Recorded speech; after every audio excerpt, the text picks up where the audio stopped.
All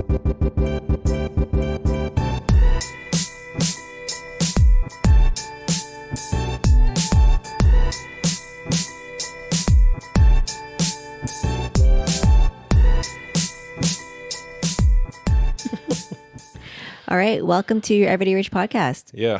Ayo. Welcome back, everyone. We're your hosts. I'm Jen. I'm Jason Cow. And at Your Everyday Rich, we are a bunch of millennials talking about important things that revolve around millennial life, especially around money, finances, building your wealth, dealing with cultural norms and navigating all that stuff. And, you know, over the last couple years, we got into real estate as part of our financial journey, right, and our wealth building journey. And we were reflecting back on some of our times as students. Yep. You know, just being a student in post-secondary, specifically in university, you know, it was a really, really fun time. You know, post-secondary education has its place, especially in our society as it is right now, the way society works and the way the job market and the hiring process works right now. Yeah, the requirements is a post-secondary education. Yeah, unfortunately. But I think going through the whole university process and post-secondary education was just a good life experience. Yeah. An expensive one. Don't get me wrong, it's an expensive one. But a one that fills a need for many, many different industries and careers. So, you know, I always said that now these days, if you're going to university, like, here's the thing, you know, when you went to engineering, I went to engineering, and the big running joke in engineering was, if you're taking a liberal arts degree, why are you even in school? It's like, why are you even in school? Right? Engineers used to poo-poo on a lot of like arts programs, but the whole point was, when you look back on why that was, is I think now if you were entering a specific industry, like a very technical industry, engineering, accounting, medical, law, you need to have these degrees. Like, there's no way about it. Like, It's an academic degree. Yeah, because you're learning a very technical skill. Yep. I would not want my doctor to become, like, you know, they got their degree from the University of medical YouTube videos to do an operation on me. Yep. But, you know, that's kind of the whole thing, right? That's just, and while we were thinking about this, you know, I think about, well, you know, as part of our real estate portfolio, we ended up getting into a student rental. And we wanted to talk about our experience getting into the student rental market. Yeah. Because, you know, it's obviously something that is part of an asset class of real estate that we truly believe over the long term will really hold its value and appreciate. But there's also reasons around why we kind of entered the student market. Yeah. And we want to share that with you, bring you through kind of our story and our journey, so that hopefully you guys can think about it potentially as an option for you to invest in, right? Because there's so many different things to invest in real estate. Like, so why do you think we chose? Why did you want to go into student rental? Well, our realtor at the time introduced us to that as an option, to say, hey, have you considered it? You lived on campus before. I did not. I commuted. But like, we were all exposed to that student living life of some point. You know, kind of understood the economics of it. Like, students don't pay you rent. The parents pay rent.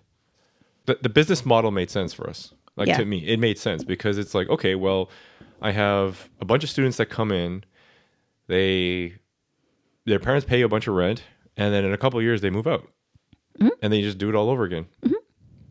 And it's a continuous flow of tenants, like, forever. Because every year there's students that need to look for a place to stay to go to finish school.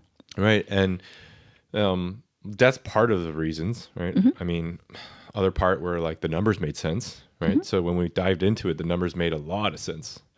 Yeah, typically they're higher cash flowing assets. Yeah, the kind of analogy everyone makes student rentals is basically your cash cow. It is the real estate cash cow. Yep. So it's high income. It's a high income asset class because you're charging out by the room versus by the house or Yep. by the floor kind Yep. of thing. So anytime you can charge out like rooms in real estate, you can generate more income. Yep.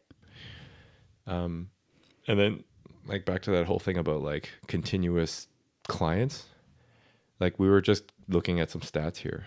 So, if you follow the news and, we obviously like following the news in terms of like student immigration, student visas, student enrollment, and the Liberal government as of this day, they've been making a big push, right, for student visas and accepting international students. As of 2023, current stats. So we're filming this in like October 2023. As of 10 months in the year, the statistics are estimated at 280,000 student visas were granted This year. so far, and I'm sure that's undercalculated. That's up 77% from 2022 as of this year, like the same time period. That's crazy. That is crazy. Yeah. And then if I go back last year to 2022, overall, there were basically like 500,000, like 550,000 international students that were accepted to Canada. That is like... A lot of people. That's like half of Mississauga. Yeah. That's crazy. And the estimates for Stats Canada and what they're projecting in 2024 to 2025 is up to 1 million new student visas.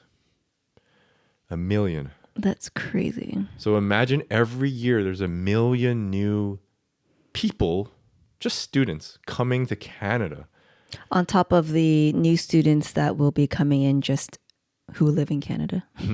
There's people here that are not immigrants that are graduating from high school here. Like there's constant turn, right? Like every year there's, a whole new set of students that go to university or college. But they're not necessarily going home after they graduate. The whole point is a lot of students come and stay here. Yeah. Yeah. That's right. So you got all this population growth that is, in my opinion, really unsustainable because you don't have enough housing. Yeah.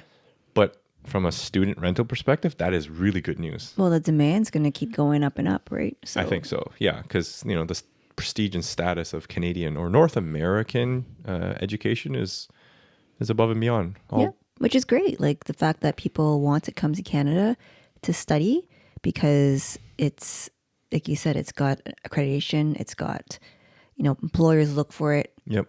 Or accept it, I guess, as a good qualification, which is amazing. Yeah, like you think about it, when we were going through the selection of universities, like picking our universities, remember applying for it, enrolling?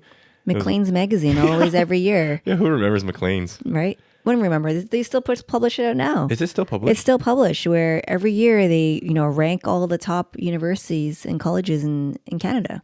Yeah, and I'm sure students across the world are Googling that, right? Of course. They're just looking at the same data. So it's like U of T, Waterloo, UBC, Queens, all the top universities in Canada, right? McGill, I don't know, whatever.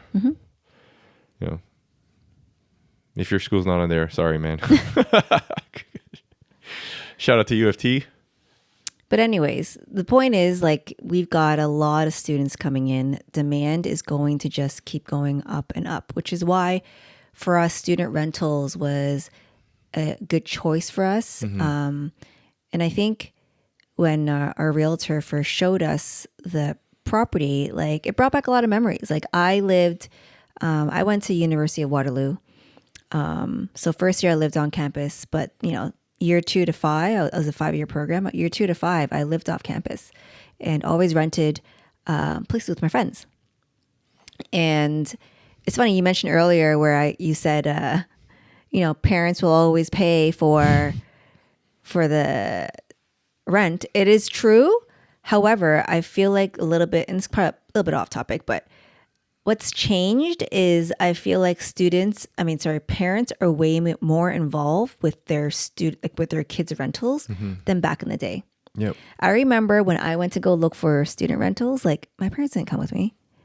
I went to go look for it myself. I signed the lease by myself. I don't remember having my parents to guarantee my lease or co-sign it or whatever. Nor did my parents even have contacts of my landlords. Yeah. Like I dealt with everything myself. It's basically I signed everything and then I told my parents, "Hey, this is where I'm living. Can you help me move in?" Like Yeah, I need that was the end of it. And you can come visit me anytime, but here's the address. Like I need $600 a month too. yeah. Mind you, don't get me wrong, my parents did help me pay rent, but it was not so much like, oh, they paid my rent. It's more like, okay, they gave me the money, I put it in my bank account, then I was responsible for transferring that money to my landlord every month. Yeah. But anyways, besides the topic. But so that's an interesting dynamic shift, right? In terms of what you experienced and what we're observing. Yeah. In the tenant pool and just how that interaction is occurring now. Yeah. But even up to the age where they're like entering university. Like they're coming to see the residences. They're coming to inspect, talk to landlords. Like I can't tell you the amount of times that majority of the times where we're showing the student rental during vacancies, parents are coming. Parents are there. Like I had grandma show up. Yeah. Like nanas. I was like, oh. It's a whole family affair. Do you need help like going up the stairs? Please don't fall down my stairs. Like, yeah. But it goes to show you how serious it is now. That's great. It's fine. Ultimately, like we think, and we don't care because we know where the money's coming from. It's the parents. The parents are actually the tenants. They are our customers. Mm-hmm. They just the parents just happen to be subletting to their kids. Yeah. Yeah. Right. So we purchased our student rental in 2019. And our realtor showed us this place. And it's funny because 2019 was also the year that we also purchased our first property, which was a rent to own. Yeah, this was back to back. So yeah. So we went and looked at the rent to own property. We put an offer in. And then 2 weeks later, we went to go look at this property. And a few other student rentals. And they put an offer in. Don't do that. But anyways. No, why? Because we closed literally within like 2 weeks of each other. I know. It was very stressful. Anyways. It was. But you know what? If I were to do it again, I would. Because we know what we need to put together. Yeah, now we do. It's so stressful as your first time. First, we didn't. But. Anyways. Yep. So we looked at this place, and the reason why we chose this place because it was a newer place. Well, let's paint a picture. It was a new build. It was a new build. Built it as a single family home, right? So it's a fully detached 2-story, give or take two floors, 2,500 square feet or something like that. Yeah. Right. 2 floors plus a basement, and it was essentially, brand new. Yeah, so it's built like a regular home. So we thought in the future, if we wanted to sell it, we didn't have to sell it as a student rental. Like it could be sold to a family because it's basically like a 4-bedroom house plus a finished basement. Yeah. Essentially. Yeah, it didn't feel like a student rental. When you walked in, it didn't give you that vibe of like, there's rooms everywhere. Well, yeah, there's purpose built student rentals all over that area, right? Yep. Because that's, a lot of students go there. Oh, and by the way, this place is in Thorold, which services Brock University. But anyways, there's a lot of purpose-built student rentals. So it's mainly a house or a building with multiple rooms and very minimal, let's say, shared areas because they're trying to fit as many rooms in the unit. So for a family per se, you would want more communal areas for your family to eat, to play, whatever it is, right? So that's kind of the difference between, I guess, a purpose-built rental, student rental, and a regular home that's turned into a student rental. Yeah, and I think so. Here's kind of some of the things like if you were to go look for a student rental, right? What were some of those things you want to look for? Rooms. Rooms is one. Because, like I said, as Jason mentioned earlier, you don't charge by the house. So unlike a regular long-term rental where you say, okay, it's, $2,000, $2,500 a month for the house, it's by the room, right? So the more rooms you have, the more technically, depending on how much you charge per room, but typically the more you can charge, right? Yeah, and that's dependent on the different bylaws of each municipality. Some municipalities have a limit of how many rooms you can put into a specific house size. But that doesn't stop a lot of landlords from like doing some shady shit and just building out rooms and family rooms and Oh my God, back in the day in Waterloo, like this is before bylaws existed when I was in school. And most of the houses were just, houses built in like the freaking like 20s or 30s.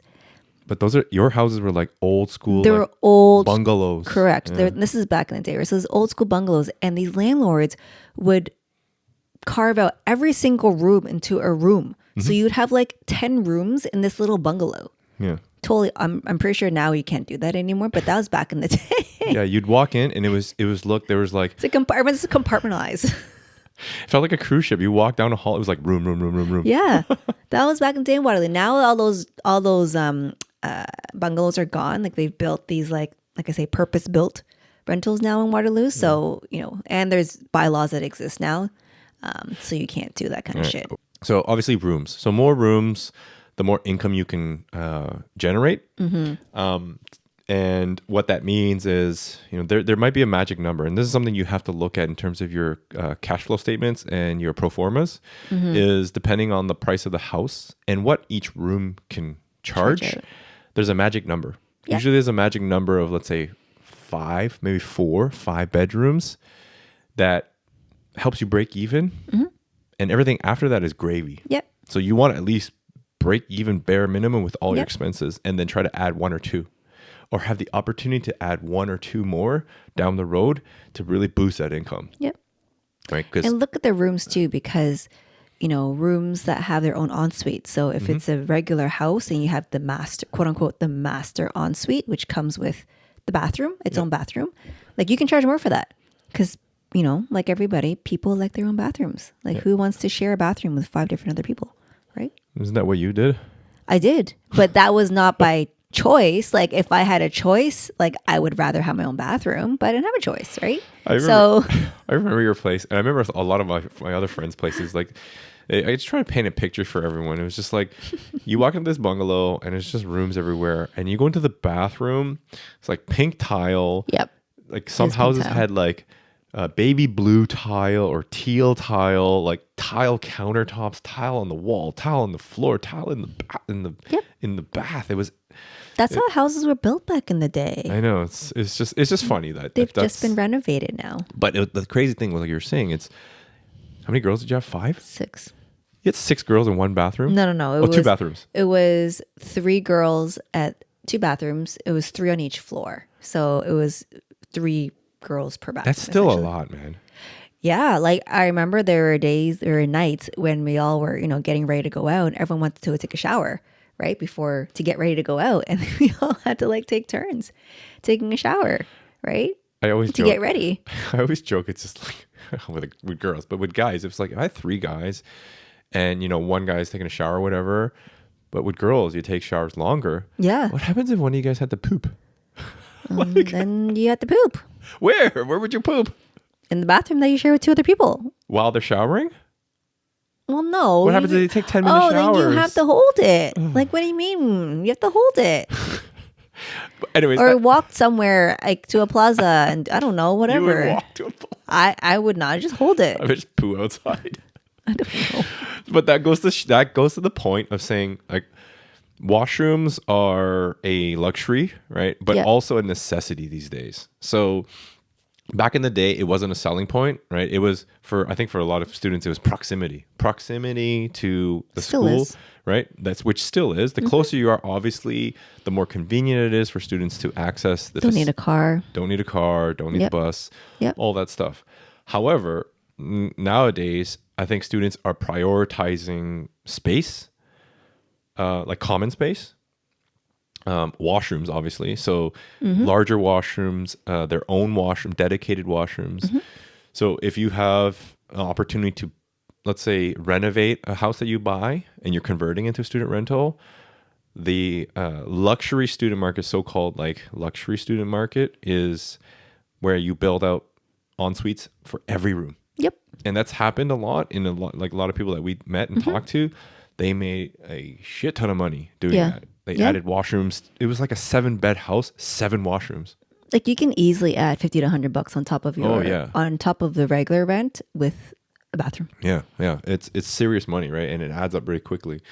Also, like storage. Like kids are looking for a lot more storage, not necessarily garage space, but like closets and just common storage, because they have a lot of stuff. And that's what we have observed, Right. like especially with the female tenants that we have. Yeah. They bring in suitcases. Yeah. And there's one student where we have a female living there, and we went in to do some checks and stuff. And I looked; she has the master bedroom and has a master walk-in closet. The whole thing's filled. I was like, "Holy shit! There's a lot of clothes, man." Yeah, she brought her wardrobe. Yeah. Like she's literally living in there, like I mean, 7 days a week. Because you're not going home. You're not going home, so obviously you're going to bring everything. Yeah. Right, which makes sense. And I think the rise and fall of the rise and popularity of HGTV and TikToks and all these like renovation things really pushes this modernized space, right? Yeah. And a big comment we get from a lot of the parents that walk through of our property, our student rental, they're like, "Wow, this place is nicer than our house." Yeah. And you know what? That really goes to say something about the quality that you want to put out there in the market to stand out. Because if the parent is ultimately helping the student make the decision, or they're the ones giving the approval, would you think the parent wants the student to stay in a shithole, or they want them to stay in something nice they see on TV? Of course. Then that's it, right? Yep. And that makes you stand out in the market, right? Yep. That is your value add. Yep. And here's the thing too: if you're considering different towns, there's always a thing of like university town versus a college town, right? So if you go to Waterloo, there's a mix of universities and colleges, right? And same thing with Toronto, same thing with different areas. But there's some cities that are just college towns. Yep. And some that are just university. And we found, and through talking to other people, that typically with universities, there's a bit more prestige and higher enrollment to universities. Yeah. Because of just the type of education you get and the different education system. Yeah. So as a result, like you could charge a bit more coin for that. And how colleges differ from universities in terms of their school schedule really plays a big impact in your leasing, right? So with universities, you sign a full year's lease, even though the students may be there only for 8 months. They have to pay the whole 12 months. Yep. With colleges, for whatever reason, it doesn't have to be like that. It's you sign 8 months and then you have 4-month vacancy, or you have to try to fill that 4 months. Yeah. Which to us made no sense from a business standpoint, and also just from a headache. Like it was. How do you find someone for 4 months? Someone for 4 months. Yeah. Right. So for us personally, we would avoid college towns, right, and stick to university towns because of that. So so I guess the point is do your research on how student rentals are structured in that particular area. And one thing to mention, obviously, a lot of my experience comes from being in Waterloo, and in Waterloo it's very popular for its co-op program. Yeah. Right. Everyone goes to Waterloo because of the specific co-op program that is provided, and the co-op program specifically for engineering that I was in, it's a 4-month program. So 4 months in school, 4 months co-op, 4 months in school, 4 months co-op. Yep. So typically in other, I guess, university or college towns, the summer months tend to be quiet because, like you said, people go to school for 8 months, they go home for 4, and they come back in September. So the 4 months is a little bit harder, like you said, to find people to fill that gap. However, in Waterloo, because people are switching 4 months work, 4 months co-op, like it's actually very easy. Yes. To find people in the summer, because there's always someone coming off a work term from the January to April, May, and then they have to go to take a semester from May to August. Yep. Right. So there's always nuances in different universities. So it's good to make sure you understand, how the rental market works in that city, so that you understand how to set up your leases and, take that into account when you do your math. Yeah. And then it comes to an onboarding thing, right? So, Yeah. I So I mean, guess that's the kind of one of the cons, right, that we yeah, didn't talk about is instead of one family as your tenant, now you have 6 or 5 or 4, whatever the number is. And it could be like 4 completely different people that don't even know each other, very right? well, yeah, So it's like possible. 4 clients versus 1, right? In a typical long-term rental or whatever, right? But you know what? I think that it may feel kind of like a negative, a bit more work. Yep. But there's ways to mitigate that, in typically depending on the age of the students and what year they're in. Like what you were mentioning, after first year, you're living on campus. Second year, you go move out off campus and you're finding property. Usually, those students will have friends now, right? They'll have a core group that they try to go together and find a Yep. place. Not all the time. We do see a lot of third years and fourth years because now they've been in school longer. Yeah. And they have that kind of click, right? You got their like their homies. And one way that we like to do, and we always encourage, is to rent out under one lease, right? Yeah, with the group of friends. Yeah, we advertise it as come as a group, right?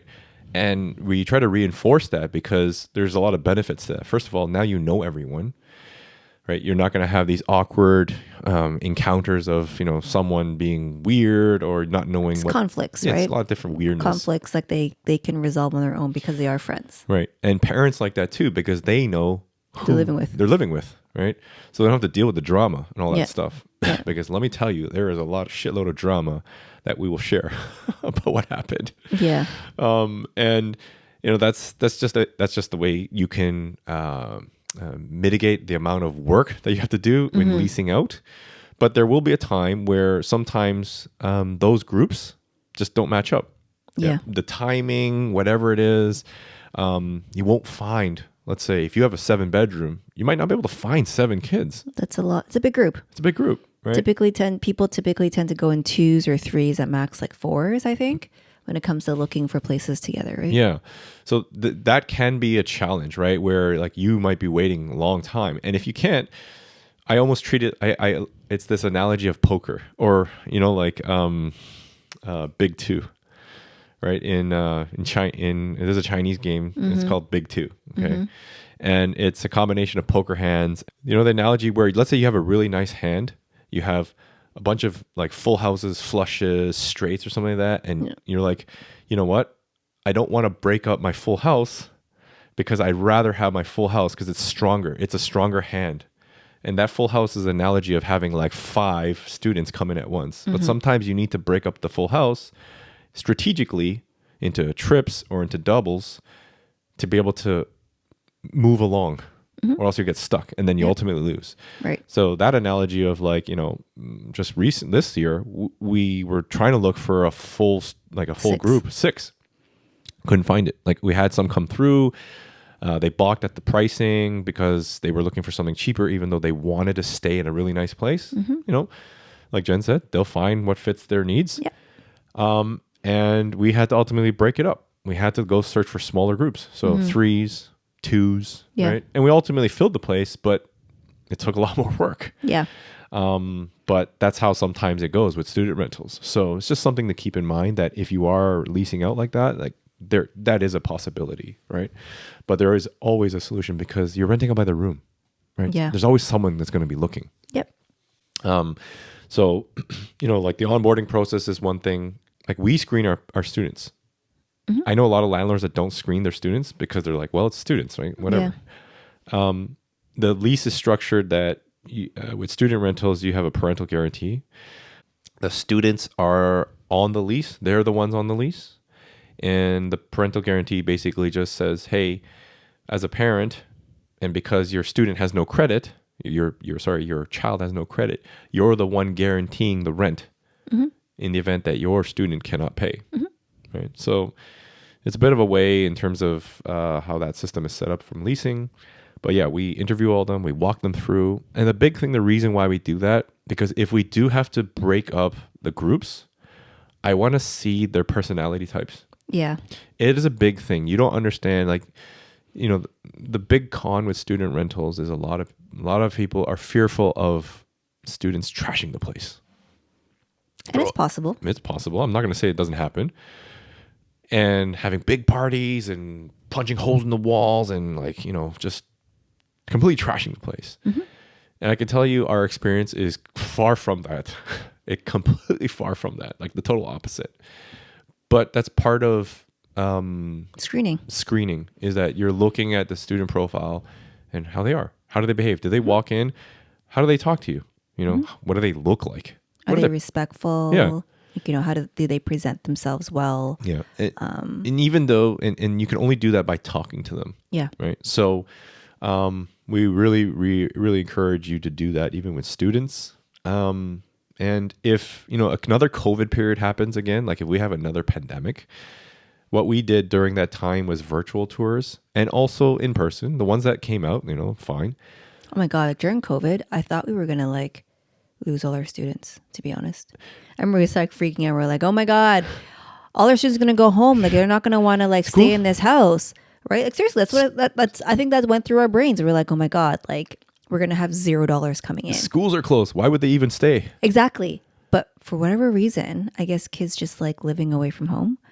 And well, they didn't want to go home. You know why? Because they would be trapped at home. Yeah. So they actually stayed in our place and continued to pay rent. Yeah, we had 0 vacancies during the lockdown. So weird. But here's the thing, right? And we noticed this as well. Obviously, the investor community was freaking out. Anyone that had a student rental was freaking out. Yeah, because they closed schools down. Yeah, and everyone was messaging everyone. People talking to the realtors, people talking to their investment communities. No one knew what was going on. And granted, it was a very scary time. Yeah. Right? If you lose all rent in your student rental, the bank was giving a bit of leeway, but still, the bank's knocking and saying, "Hey, you still got to pay your mortgage." Yeah. Long story short is that, but we found, like you were saying, everyone stayed, everyone paid. Yeah. So weird. Right? Obviously, government, more money came into the system, all that stuff. But a lot of people sold. And that's what I want to say. When people got fearful, a lot of people sold and exited the student market. And you know what happened? That made the supply, it constrained the supply. Yeah. So it made it harder. We found that students actually didn't want to move out. A lot of times some students will move out or whatever. They were like, can we stay? Like, yeah, we want to stay. Yeah. And I was like, yeah, sure, stay as long as you want. Because we were like, fuck, we don't want to go, like, in this environment. We don't even know if we can find students. Yeah. So that was a crazy time. It was, but we made it through. Just want to reinforce that idea. When people are fearful, it's time for you to look greedy. And now people actually snatched up those student rentals. Man, those people are like they are caking it right now. And charging a lot. More than what they charged during COVID. Yeah. So anyways, go back to that. So the whole leasing process, right? You sign it under one or multiple, just standard stuff. Maintenance and general wear and tear is always a concern, right? Yep. It's a big reality as a negative or a con in student rentals. And that's partly, it was nice how we bought a new build, because then everything's new. So the chances of it breaking down is less right now. Give it 10 years, stuff will start breaking and wearing, tearing.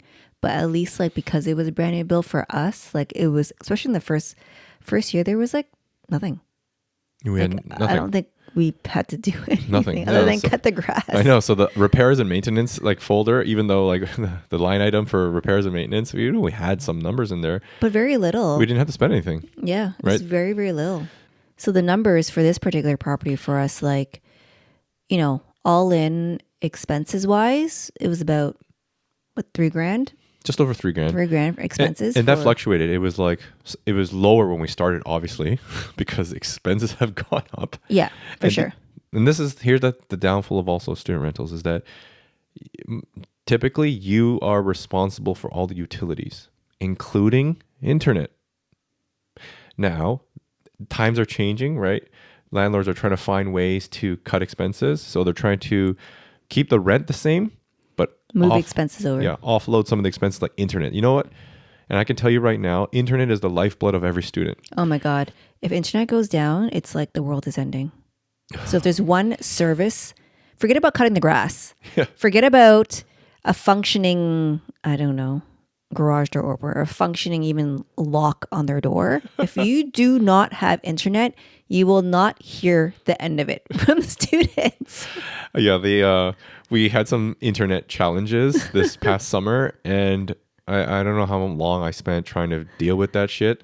But it was just a nightmare because obviously, like, they complain. Of They course. can't access their files. They can't go online to their online Student classes. emails and, but that's all I'm saying. Yeah. Just make sure you invest in reliable internet. Pay for the top internet package. I Yeah. don't care how much you're saving, $15 a month for, less. No, pay for the top internet package. And we've always been surprised by the bill. Like every time we get the bill, you see how much stuff got downloaded. Oh, it's crazy. It's like insane. Like, what are these guys doing? I think they're mining Bitcoin. I know. Like, I don't understand. How do they download so much?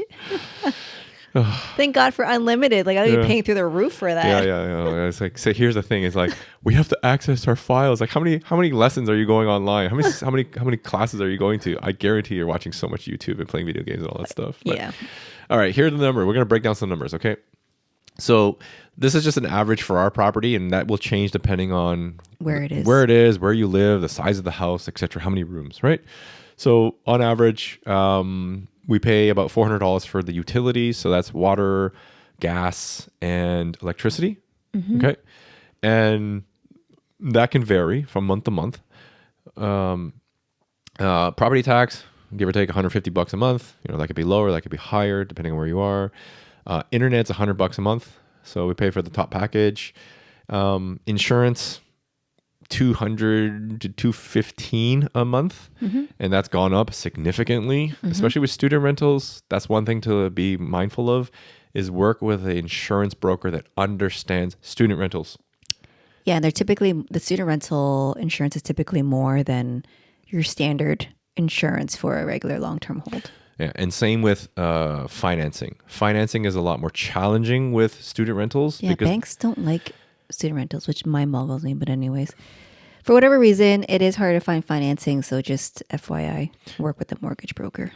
So the reason why is from our mortgage network is that banks see it as a liability, right? So banks always try to weigh out liability and risk, right, and mitigate it.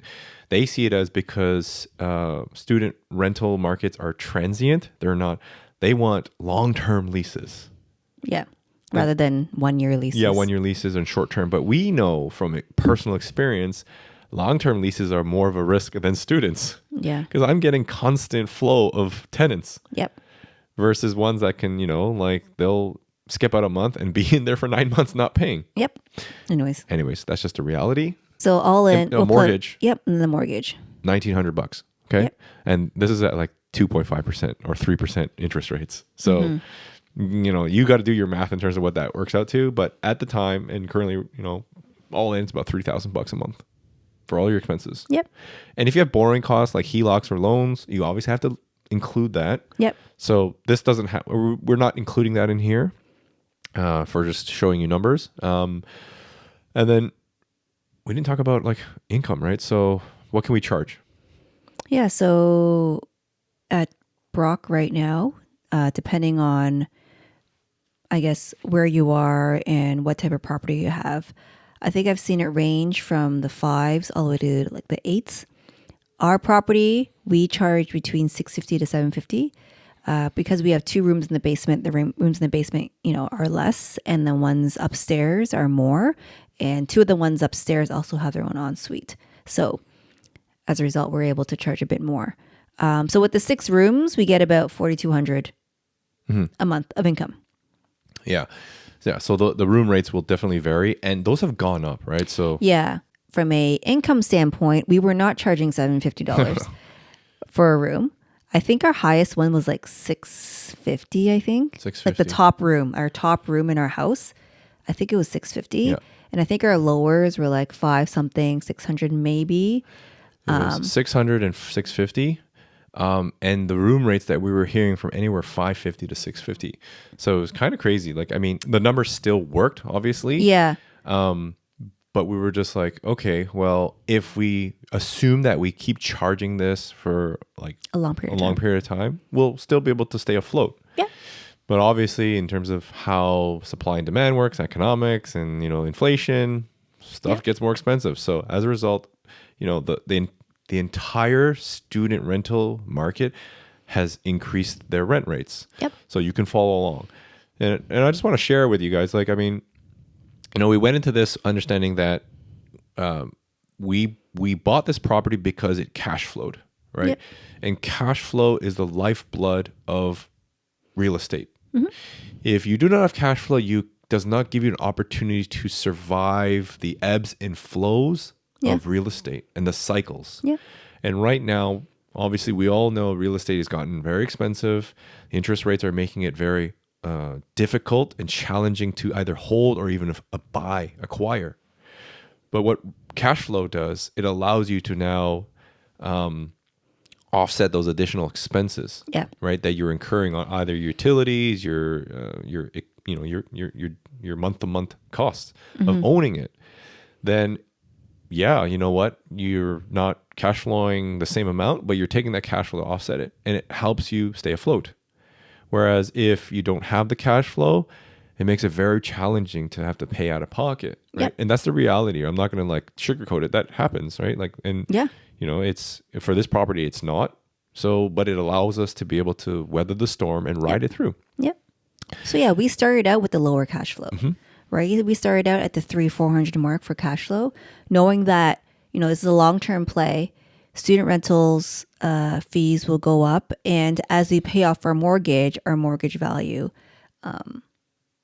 should go lower eventually, right? Well, down the road, if you're 20 years, like 25 years, you pay down this mortgage. Exactly. You're going to be left with nothing. It's going to be all cash flow. So anyways, how much did you pay rent when you were going in school? In my last year, I paid $450. This is in Waterloo. In my last year. So I think I probably started off at like $350, $375, that kind of stuff. Yeah. And then eventually by my last year it was $450. All right. So it's crazy. Give or take 20 years, rents have doubled. And I was on the high end. Yeah. Like I was like $450 compared to what my other friends were paying. Like some of them were still paying $350 for their places. Like they were dumps, but you can get a room for $350 at Waterloo. Still need to live, man. So I mean, a few other things too. Like just as we want to be real with you guys and give you tell you what's up. So we talked about wear and tear. If we kind of pull back here, right? So wear and tear. There is a bit more babysitting with student rentals. Bottom line, they're still students. Think about it when you were like 19, 20, 21. Like you're just figuring out where to go clubbing. Yep. You're not trying to figure out like, how do I maintain a house? Yeah. You know what I mean? There's holes in their walls. Yeah. Like you come.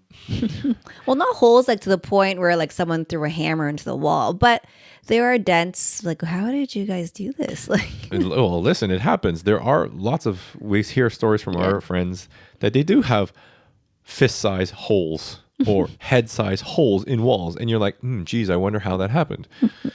But one way to protect yourself against that is you have some clauses, some supplementary conditions in your lease that identify, listen, if you have a fist-size hole, right? Because if you just say hole in the wall, it's very arbitrary. But if you define it saying, if there's a fist-size hole in the wall, it's going to cost this much to repair. Yeah, and it's not coming out of your pocket. So, and here's a funny story is that we, for a few years, we've had, I think 4 cycles of students now, 3 cycles of students, and give or take. And generally is, normal wear and tear, some scratches on the wall, some dents here and there, right? And there was a time where one of the students got a cat. Oh, God. Yeah, the cat story. And by the way, don't ever allow a cat. Because, that was our mistake. Lesson learned. It was hard. It was during COVID. It was some stuff. Anyways, they piss everywhere, right? So cat urine is impossible to remove. It's just impossible. Stinks. Yeah. So this cat decided to Wolverine claw all the walls and all the corners of all the walls. So we came obviously we're not going visit every week, but we visited maybe every quarter, once, maybe twice. And there was a stretch where we visited, and 3 months later, and we were like, what the hell's going, what's up with the claw marks everywhere? And they're like, Oh, oh yeah. We kind of got a cat, and the cat's been gnawing at the wall and scratching the walls. Like every wall. Can you get it a scratch post? Like, anyways, because we had good relationships with the students, and we vetted them and we know their personality types. They obviously paid for it. Like they ultimately paid for the repairs. Yeah. But this is just a nuisance that you have to deal with as a landlord. Yeah. Like that kind of random shit. Yep. So that's just something to be mindful of, right? There's gonna be some hand holding. Yeah. A lot of students are moving out for the first time. And they're dirty. Okay, that's the other thing. You know what? No. Be prepared to be disgusted. Maybe for you. Yeah. Disgusted. Yeah. Students are a bit more dirty because They don't clean. they don't have mom and dad picking up after them. Yeah. So, but here's the thing: is that one of the things that we reinforce when we bring students in and we talk to their parents. Literally, here's the line I use: "Hey, listen, this is a great," and I get them to the point where they're admitting and they tell me, "Wow, this is a really nice property," right? And we go and basically say we reinforce, "Yeah, well, that's part of how we like to treat our students. We want to give them a safe and clean place to live." Yep. Right. And all we ask is that you treat it like the way you would treat your place. And I look at the parents and I look at them and say, treat you like your place. And I'm assuming that they don't live like slobs. But the parents all the time, every reaction, they literally look at me and they look at the kid and they go, "Did you hear that?" And they're like, "Absolutely." And it's such an easy sell, right? Because ultimately, like I said, the parents are paying. Yeah. Right. So if you establish that expectation up front, you don't have as much of a problem, but there always will still be some. There still is. It's not to the point where I've seen like stuff everywhere, but the kitchen's a bit messy. The toilet is not wiped cleaned down, and there's stuff, pubes and everywhere, stain stuffed like on the toilet bowl. Stuff like that, like stuff I would just cringe looking at. But it's not my house. But anyways, just be prepared. And the other thing, it is your house. Like you're just not living in it. Yeah, not the house I'm living in, so I don't have to sit on that toilet seat. If you know what I mean. Yeah. The other thing is avoid carpet. Yeah, and the main point is obviously cleaning, right? So you get puke, you get cat piss, you get whatever on it, dirt. Like it's just a pain in the ass to clean. So, and here's the two other things, right? I just want to go back to it. So, cash flow is great. All these things in terms of the numbers work out, the demand side. Back to the one of the negatives here. So refinancing can be a challenge, right? Because like we said, banks view it as a risk. And to refinance a student rental is very challenging. Okay, they will not. A lot of banks will not. You can get around. You have to talk to your mortgage broker how to do it, but it is more challenging. So just keep that in mind.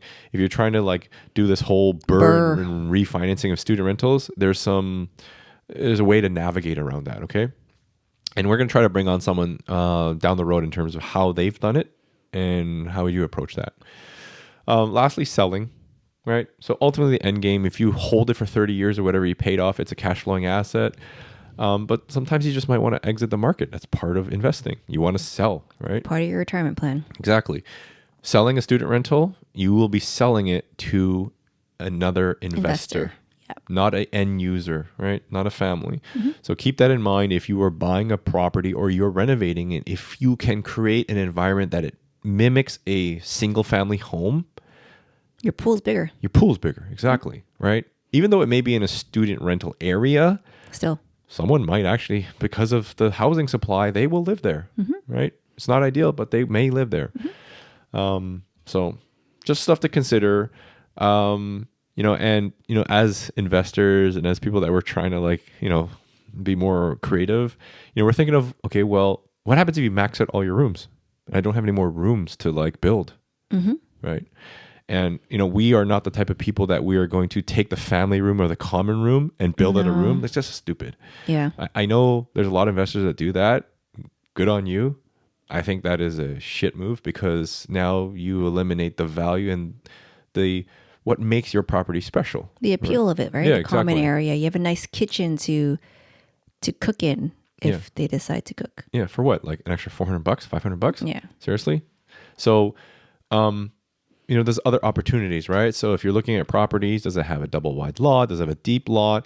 Can you put storage in the back to rent out to the students or even the parents? Parking. Parking, charging out for parking is something now, like just like condos, you can start charging for parking now, right? We're even thinking of like vending machines. Yeah. Had the crazy idea of what happens if you put a vending machine in the house? Yep. Because in the wintertime, I mean, they're going to walk out to go to the store? Maybe not. But if you're on campus, right? If you were like on those student reses, like you have vending machines too, right? Yep. It's the same You want a principle. chip, you snack, right? Yeah. Piece of chocolate, Yeah. middle of the night. Yeah. And also another thing too, if you have an opportunity to put another fridge in or like a chest freezer, you can Yeah. charge out for that. That's the other thing. I feel like depending on your rental, if there's 6 people or more people, like, yeah, make sure you have enough fridge space because students, students like to eat frozen meals Yep. or stuff they pack up from mom and dad at home and all these like trays of frozen leftovers. Yeah. Seriously, Yeah. It's like, right? Like that's what you cook, quote unquote, cook. So make sure they have enough space to like put all that stuff. Otherwise, again, you'll hear complaining. yeah. Yeah. Hopefully it gives you some insight in terms of how to navigate buying a student rental, navigating the onboarding process, navigating the maintenance, the being a landlord part, and just preparing yourself mentally to say like, okay, the news, everyone, they quote unquote, they say student rentals can be a shit show, right? They're going to trash my place and tear it down. And it can be. And it can be if you have a property in the wrong area. Okay. And you don't set expectations to your tenants, right? Yeah. If you don't set expectations, like that's what happens, right? So, but in the overall big picture, it can be very rewarding, just like Yep. any real estate. When you do your due diligence and you plan appropriately and you purchase a property and you run it properly, right? So if you treat it like a business, you treat it like how you would want to treat your tenants, like it's going to work out, Yep. right? You're going to have bumpy years, but overall, like for the reasons we listed in terms of like, there's going to be so much demand. And we believe that this business, like institutional education, is not disappearing tomorrow. No, it's not. As much as we, Gary Vee pushes the whole like university of YouTube, and you'll be learning off of YouTube, Yeah. which is going to happen. I don't think It'll take time. It's going to take so much time. These institutions are hundreds of billions of dollars deep. Like, Yeah, and the government won't allow that No. to happen No, that quickly because they get a shitload of money from these people. So, well, anyways. yeah. And just as we wrap up, universities and educational institutions are actually, they have heavy tax exemptions. So if you didn't know why universities will continue to stay here for the long term, is they get so many tax advantages as a business. In Canada, we did some research. These businesses, they're actually registered as charitable status. Interesting. Yeah. So like educational institutions are registered as charities. And what happens with charities? You get a lot of tax exemptions. Mainly with educational institutions, they are exempt from paying property tax on their real estate holdings. Wow. So imagine that you own how many acres of real estate? No property tax. That's No amazing. property tax. That's amazing. And secondly, they are exempt from HST and GST. And through how the taxation and the accounting works, they don't have to pay income tax Amazing. on their earned income. Yeah, no wonder Guelph increased their student, the phenomenon in Guelph this year. So University of Guelph decided to up their, from what I heard, the rumor is they decided to up their student admissions by 30%, Yep. without consulting with, I guess, maybe the city, like people who provide housing, because there was so much influx of new students that there was not enough rental properties for the students. As a result, I'm not sure if you guys saw in the news, but it was like craziness in Guelph this year, whereby there were lineups of like 100 of people like outside, let's say a student rental property, but people were lining up to like get a place. Yeah. It was like first come, first serve, or like, I don't know how they were doing it, but it was ridiculousness. And as a result, like people were charging originally like $700 a room. They were charging over $1,000 a room. Yeah. So imagine you had 7 rooms, you're pulling in 7 plus G's. Yeah. And that's not right? Like that's ridiculous. It's not like right. that's charging students like that much. It's just insane. But that shouldn't have happened in the first place. But it goes to show you about supply and demand and Yeah. how that works out in the real world. Yeah. Right. So, It's insane. is that going to happen forever? Probably No, not. I think it's a phenomena, but they don't get their shit together in Guelph. Like it's going to continue. You can't just increase your student admission by X% and not tell anybody. Yeah.